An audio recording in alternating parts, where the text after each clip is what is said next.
Imagine if this happened. The doors close, the room goes quiet, and opens a blue folder and slides it slowly across the table. Catherine doesn't reach for it. She already knows something is coming. William goes rigid. Charles doesn't look up. Camilla sits across from a woman who has finally heard every single word said about her behind her back. What come? The next doesn't just expose a private grudge, it dismantles a lie the palace has quietly protected for months. The tension that quietly built while the world watched tension had been building long before anyone imagined a meeting at Windsor. In this fictional story, Catherine's cancer diagnosis in January 2024 changed everything.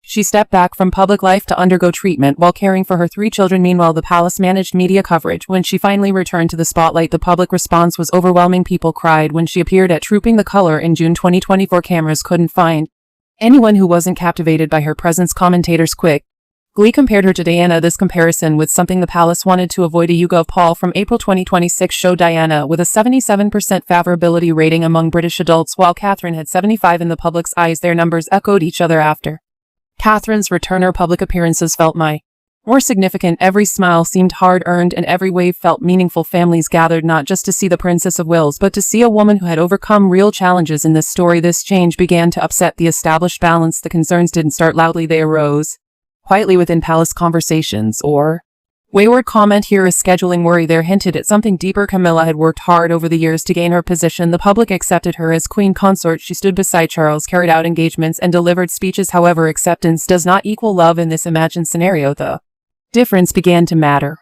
Royal author Christopher Anderson pointed out that tensions were rising as Charles and William's courts competed for public affection. OK Magazine insiders reported in October 2025 that the relationship between Camilla and Catherine was icy and nearly impossible to manage. An insider described their dynamic as the fiercest clash between two seen Your Royal Women in Years in Our Story award began to circulate quietly behind closed doors. Sympathy Catherine had earned it the hardest way through illness, resilience, and her choice to show her vulnerability before displaying her strength. This kind of credibility can't be faked. It also can't be easily controlled. So the unspoken question emerged: what happens when the future feels brighter than the present? What occurs when someone who hasn't yet taken the throne garners more warmth than the institution around her? No one asked this directly, but the answer became clear in scheduling documents and briefing notes. Catherine's speaking time at one event was caught without explanation. Her placement beside Charles at another was changed without discussion. A drafted message referred to her simply as a senior member of the royal family, not the future queen. Each change seemed minor on its own, but together they told a bigger story. Catherine accepted all the adjustments because she had always been patient with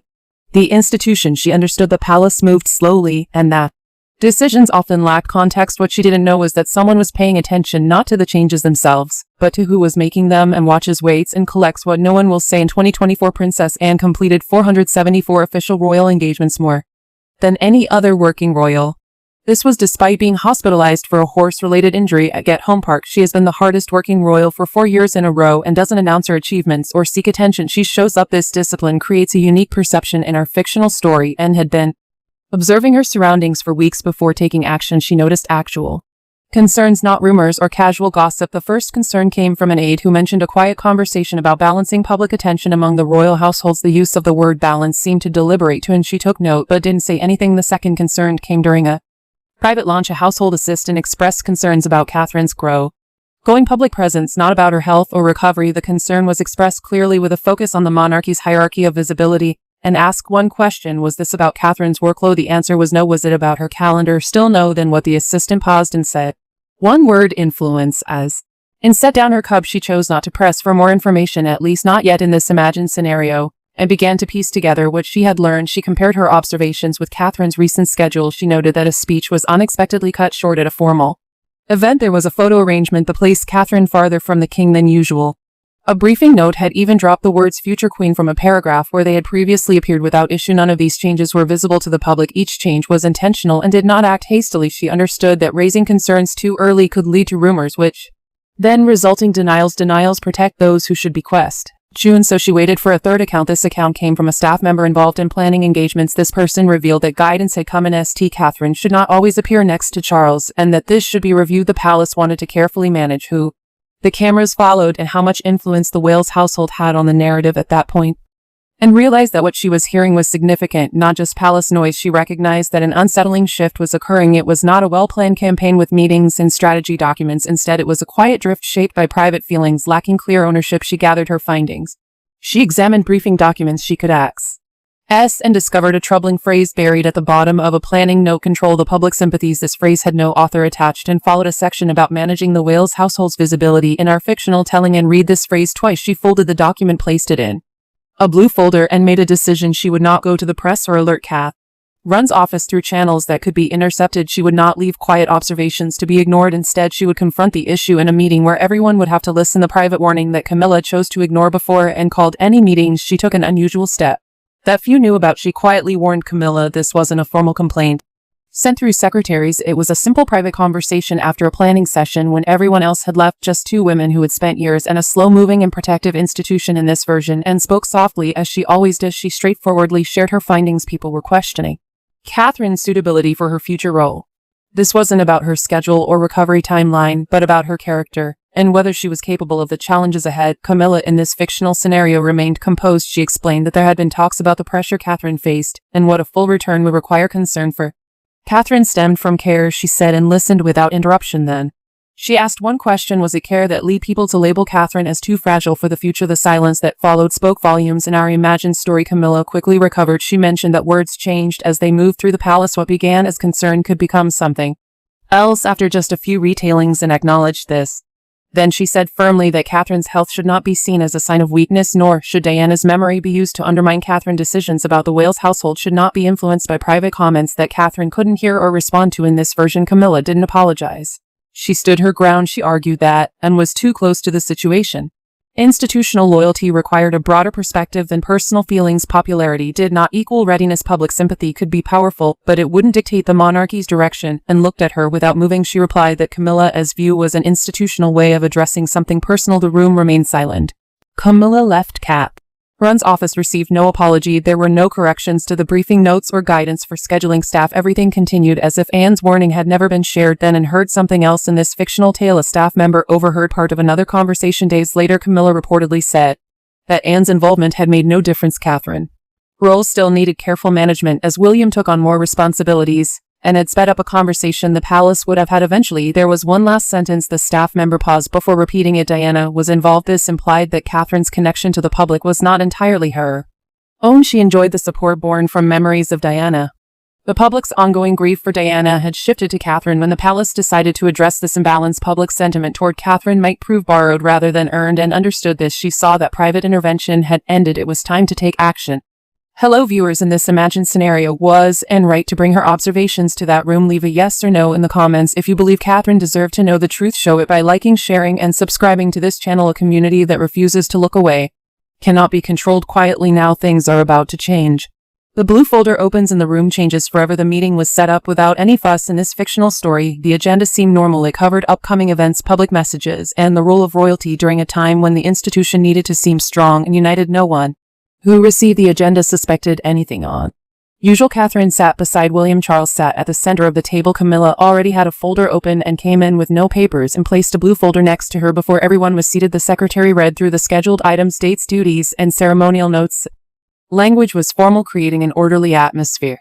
Then the secretary left in her fictional account and didn't wait long after the door closed. She interrupted before Charles could move to the next item. She said Catherine needed to hear something. William shifted in his seat. Camilla remained expressionless. Charles looked at Anne with the calmness of someone used to sensing when tension might arise, and began with the easiest point. Concerns had been raised about Catherine getting too much attention and public coverage. This wasn't a one-time issue. It was a repeated concern among people who discussed it when Catherine was not present. Catherine responded softly that she never sought extra attention and acknowledged this, but said the real issue wasn't attention, it was influence. In this fictional scenario, she opened her folder and placed a document on the table. It wasn't an accusation or complaint. It was a planning document. It was internal and written in the polite language often used by palace administration to make difficult points without being confrontational. However, when read clearly, the document revealed everything. It discussed plans to review Catherine's role at upcoming state events and suggested reducing mentions of the future succession and communications about the current reign. It included a phrase that had appeared in the private remarks and it carefully gathered over several weeks. William asked who had written it, but nobody replied. Camilla explained that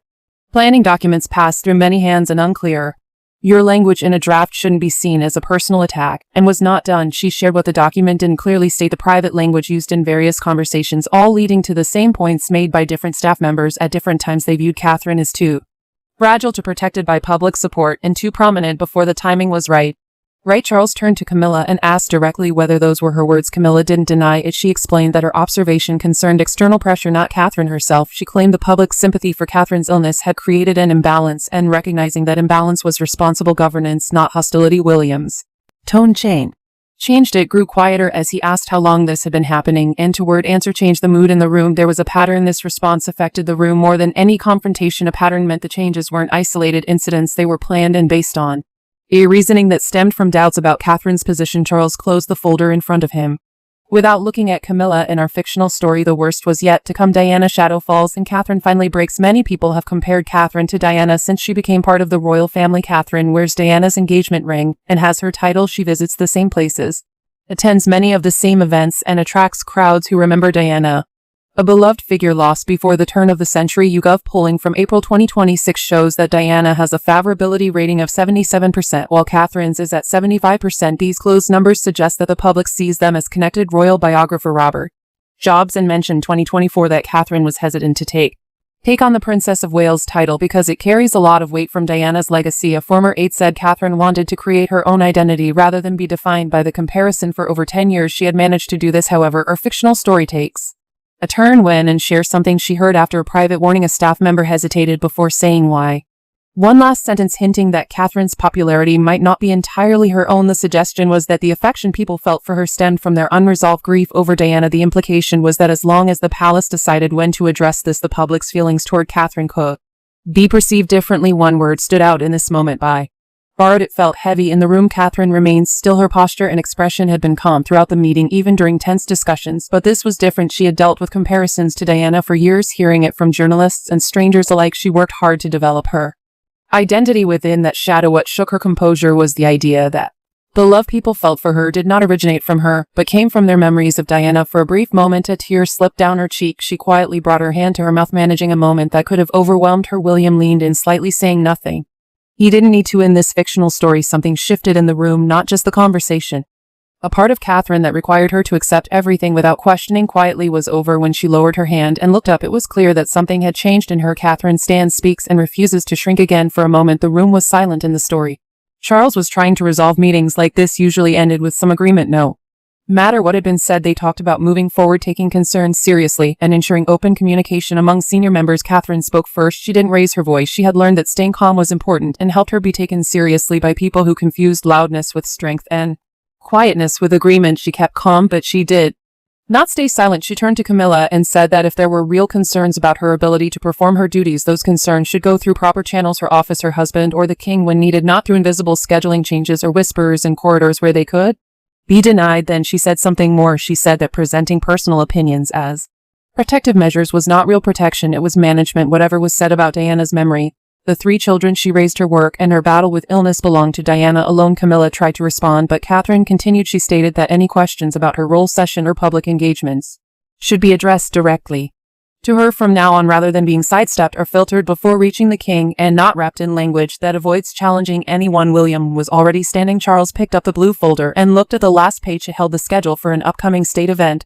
He read it once, then he read it again. In this story, he closed it and announced that the plan would not go ahead. More importantly, he said that any changes to Catherine's ceremonial role, public appearances, or placements needed to be discussed with the Wales household. No secret changes, no last-minute adjustments without explanation. If changes were to be made to Catherine's duties, those discussions would take place in her presence. Camilla said nothing. The meeting ended in this imagined scene as William and Catherine walked toward the door. Catherine looked back once. She didn't look at Camilla. Instead, she looked at him. There was no emotional display, no hug, just a brief nod between two people who understood the difficulty and importance of what had just happened, and replied with the slightest nod. And that was everything in this fictional story. The palace did not fall apart after that day. The public saw nothing out of the ordinary. Pictures from later events showed the royal family together, composed and fulfilling their duties as always, but something changed behind those images. Catherine now understood the source of the pressure. She knew which decisions needed more attention. She also realized that while patience and calm were still her tools, they were no longer her only options. And she realized that when the room had felt small enough to swallow her whole, someone had turned on the light. That person didn't see credit. They did what was needed. If this story moved you, if you felt something from and quiet bravery, Catherine's calm under pressure, and the truth finally being brought to light instead of hidden away, share your thoughts below. Like this video, share it with other royal fans. Subscribe to stay tuned for the next chapter where a new seating arrangement moves Catherine away from William and a royal decision changes everything we thought.